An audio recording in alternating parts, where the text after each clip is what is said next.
నమస్కారం. ఒరిస్సాలోని కోనార్క్ లో గల సూర్య భగవానుని ఆలయాన్ని పద్మక్షేత్రం లేదా అర్కక్షేత్రం అని అంటారు. అద్భుత శిల్పకళ కలిగిన ఈ ఆలయం 7 గుర్రాలు కలిగిన సూర్యుని రథాన్ని పోలి ఉంటుంది.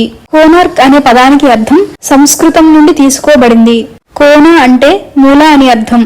అర్క అనగా సూర్యుడు అని అర్థం. సూర్యుడు ఒక కోణం నుంచి ఉదయిస్తున్నట్టుగా కనిపించే భౌగోళిక ప్రదేశం కనుక ఈ పట్టణానికి కోనార్క్ అనే పేరు వచ్చింది. 13వ శతాబ్దంలో కళింగ రాజ్యాన్ని పరిపాలించిన రాజు అయిన నరసింహదేవుడు ఈ ఆలయాన్ని నిర్మించారు. చంద్రభాగ నది ఒడ్డున 12 ఎకరముల విస్తీర్ణంలో ఈ ఆలయాన్ని నిర్మించడానికి 12 సంవత్సరములు పట్టింది. 24 చక్రాలతో 7 గుర్రాలతో ఈ ఆలయం సూర్యుని రథాన్ని పోలి ఉంటుంది. 24 చక్రాలు రోజులోని 24 గంటలను, 7 గుర్రాలు వారంలోని 7 రోజులను సూచిస్తాయి. ఈ ఆలయాన్ని నల్ల పగోడా అని కూడా పిలుస్తారు. పురాణాలలో ప్రస్తావించిన ప్రకారం శ్రీకృష్ణుడు జాంబవతుల పుత్రుడైన సాంబుడు స్త్రీల పట్ల అనుచిత ప్రవర్తనకు శాపానికి గురవుతాడు.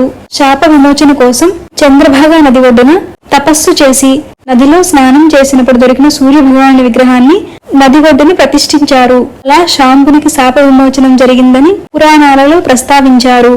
కోనార్క్ ఆలయంలో గర్భగుడి పైకప్పుకు 52 టన్నుల అయస్కాంతాన్ని ఏర్పాటు చేశారని, సూర్యుని విగ్రహం ఇనుముతో తయారు చేశారని, అయస్కాంత ప్రభావం వలన విగ్రహం ఎప్పుడూ గాల్లో తేలియాడుతూ ఉండేదని చరిత్రకారులు చెప్పారు. అలాగే ఆలయంలో ఒక అరుణ స్తంభం ఉండేదని, సూర్యుని రథసారథి అయిన అరుణుడు ఆ స్తంభంపై చేతులు జోడించి ధ్యానం చేస్తూ ఉన్నట్లు చిత్రీకరించిన ఒక స్తంభం కూడా ఉండేదని, 15వ శతాబ్దంలో ఆక్రమణదారులు తిరుగుబాటు చేసినప్పుడు సూర్యుని విగ్రహాన్ని, అరుణ స్తంభాన్ని పూరీ క్షేత్రానికి తరలించినట్టుగా చెప్తున్నారు. ఆ ఆక్రమణదారులు ఆలయాన్ని ధ్వంసం చేశారు. నేటికి సూర్యుని విగ్రహం పూరీలోనే భద్రంగా ఉంది. అద్భుత శిల్పకళ కలిగిన కోనార్క్ ఆలయాన్ని ప్రపంచ వారసత్వ సంపద అయిన యునెస్కో గుర్తించింది.